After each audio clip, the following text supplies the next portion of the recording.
last time, the Black Bulls were trying to find leads on demons and curses to clear Asta's name. They get a clear lead from Gordon's father, called Nathan, who points them to the presence of a large curse in the Heart Kingdom. Asta asks Yami if they can go there to investigate.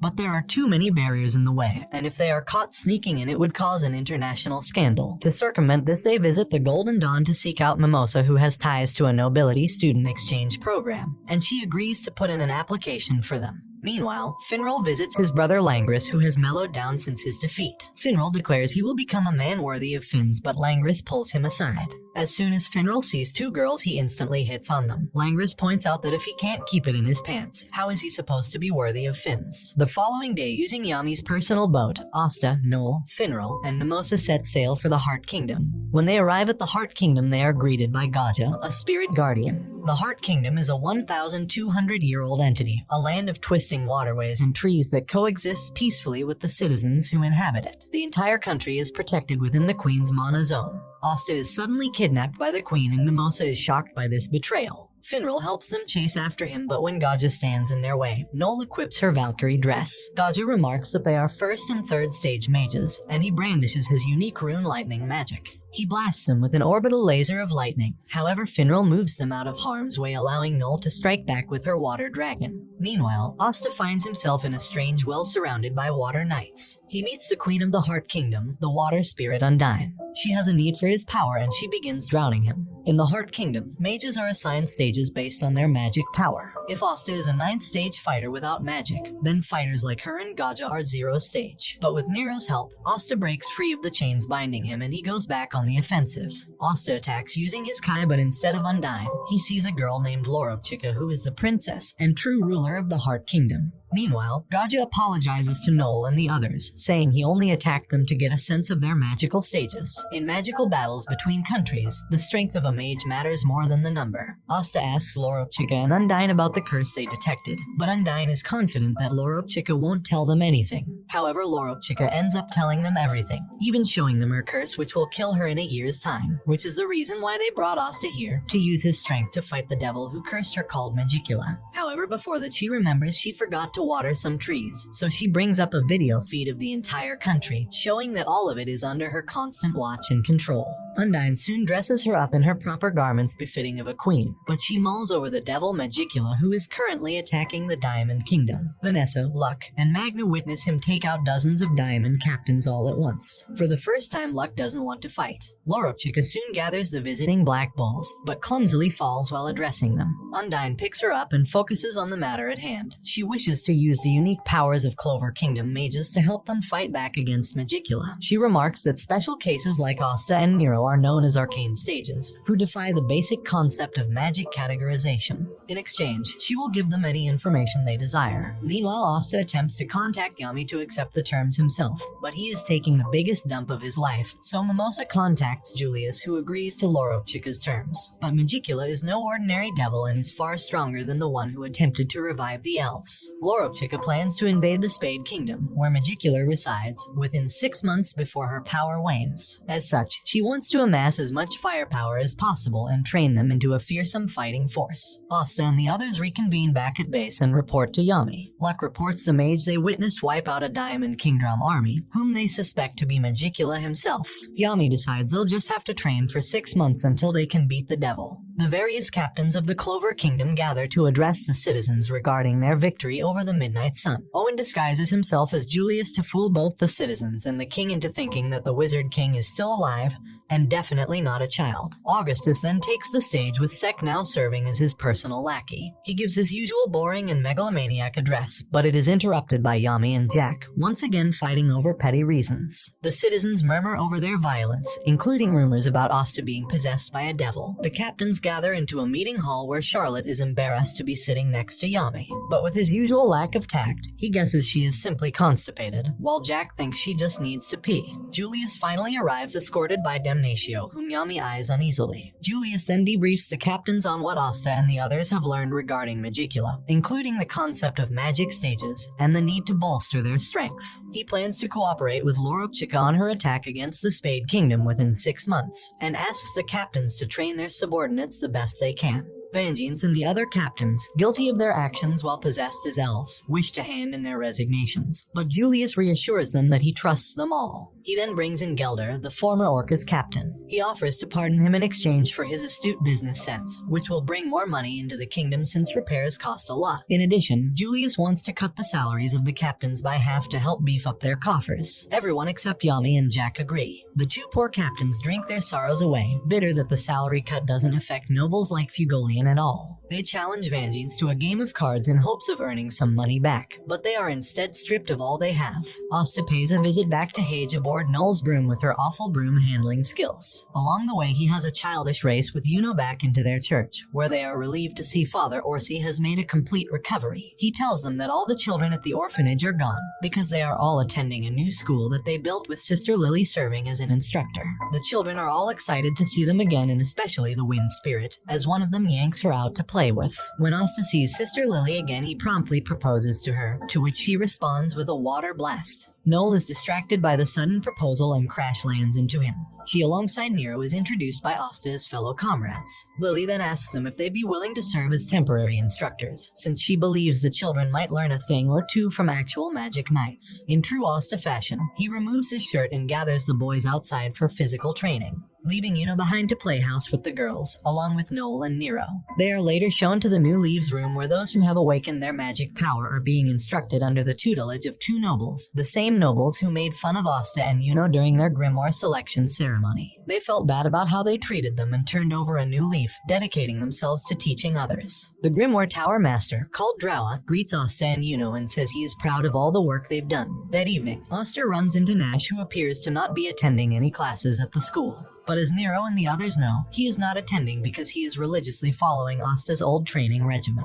Asta and Yuno meet each other on the same road they started their journey on many months ago. They still have to get stronger, but for now, they acknowledge that they are still equals on the same starting line. One afternoon, Asta and the Black Bulls are kidnapped by Marioleona, who brings them back to the Yultum volcano region, where they will train like never before amid the sweltering heat. Asta reunites with Leopold, whom he notices has gotten taller, but Asta shows off that he has also become more jacked. But Magna, Luck, and the others are unaware of the concept of mana skin, so one of the Crimson Lions supplements them with a magic item. They are not climbing the volcano this time. They are going to traverse the Yultum underground caves, whose mana density is far more oppressive than the volcanoes. Marioleona warns them that if their mana skin wavers, they will burn to a crisp. Charmy tries to sneak away, unwilling to involve herself in anything that doesn't involve food. But Marioleona tempts her with tales of unique ingredients found only inside the caves, which is enough to motivate Charmy. While Asta and Leopold race to reach the hot springs first, Magna and Luck are scaling the sides of the wall where Luck senses a strong opponent. Gordon watches anxiously as Charmy tries to fish something from a pool of lava, but they instead find Magna and Luck fighting the unseen beast. Noel manages to overtake Asta and Leopold, but in her state of delirium, she ends up imagining Asta in his swimming trunks. After causing a steam explosion out of embarrassment, Noel finds herself attacked by a giant, mutant spider, but Asta and Leopold come rescue her and drive away the monster, which slinks back into the darkness. But Marioleona arrives and explains that the spider they fought has been terrorizing the monsters in the area recently, but it seems to camouflage itself every time a stronger opponent approaches. Thus, she threw them into the cave as bait to lure it out. Fugolian uses the salamander's fire breath to destroy a portion of a wall, revealing an entrance to a dungeon. After reporting the appearance of a dungeon to Julius, investigations reveal that it contains a magical item of great power. An advanced group consisting of Asta, Noel, Leopold, Randall, Luck, and Magna is sent to recover it. The dungeon is laden with trap spells reminiscent of Zora's, but Asta is able to cancel out their effects, while Randall safely detonates them from afar. Luck and Magna blaze on ahead, while Leopold feels the need to improve after Asta, his rival, not only fought a devil but defeated it. He and Randall sense a strange magic, and they set off to investigate. Meanwhile, Asta and Noel punch through most of the trap spells, but he is forced to carry her to safety after a large lava wave comes their way. Leopold and Randall find a mysterious stone gate surrounded by several dormant golems, but the spider from earlier has returned, activating the golems to fight back. Asta, Noel, Magna, and Luck return and report to Marioleona their findings, including the clearing of traps and the discovery of strange mimics. But Marioleona notices that Leopold and Randall have yet to return and suspects that they've hit the jackpot. But the pair of lions is being pushed back by the golems, and their attacks seem to keep them only barely at bay. Randall reminds Leopold that he is one day going to lead the Crimson Lions, causing him to discover that he has far greater control of his magic than before. Asta and the others arrive to support him, but Leopold finishes it himself. Harnessing the mana around him, he blasts all the golems in a fiery inferno. Fugolian commends them for making it to the treasure room, while the Magic Knights have already begun to see the fruits of their training. Noel, in particular, notices that the water spell she cast was far more powerful than before. Asta and Leopold present the magic item they were tasked to retrieve to Marioliona, but she bunks them for burning it to cinders. She sends them back into the dungeon to scour every corner for something worthwhile to bring back.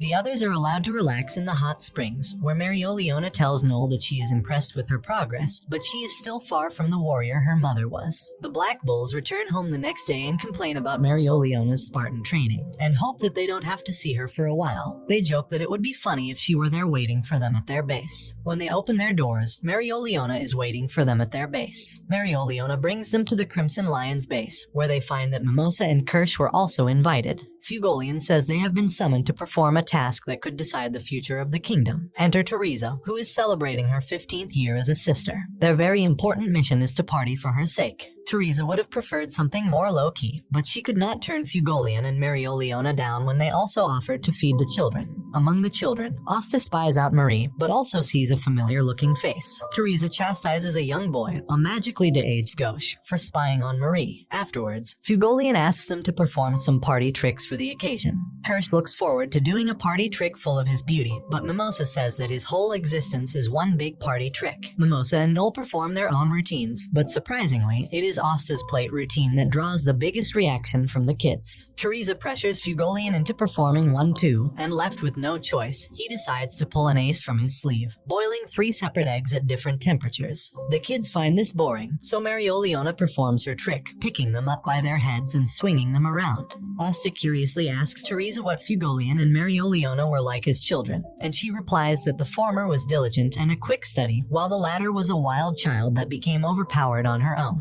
But all great heroes have humble beginnings, as evidenced by how Marioliona once set herself on fire by accident. The two siblings then begin bickering about their past, resulting in a full-on brawl. Asta and Noel are forced to defend the children, while Mimosa and Kirsch also end up having a sibling brawl. In an instant, Teresa puts an end to all the fights, and as punishment, she bonks her previous proteges on the head. As she leaves, Fugolian and Marioliona apologetically offer to have another celebration, which she gladly accepts despite their inexperience. Finral shares that he is also cursed to always flirt with women. He asks Asta to help him set his sights on only Finns, and he agrees. Of course, they do it the only way they know how, through a mixer. They invite Rebecca, Karen, and Eliza to another mixer, while Noel and Nero watch from a distance. Finral pretends he has no interest in the party, but this only irritates the girls, especially Rebecca, who remembers him as being obnoxious during the last mixer. But deep down, Finral is in deep pain because, for once, a girl is interested in him, but he must stay loyal to Finns. Out of reflex, he almost brings out a bouquet of flowers, and he barely stops himself in time. On the other side of the room, Sek is also having another mixer, and Noel feels seriously bad for the girls who agreed to see him. When he asks for more drinks, she blasts him with water. Asta and Luck begin hitting it off, and Finral is even more pained he can't join in.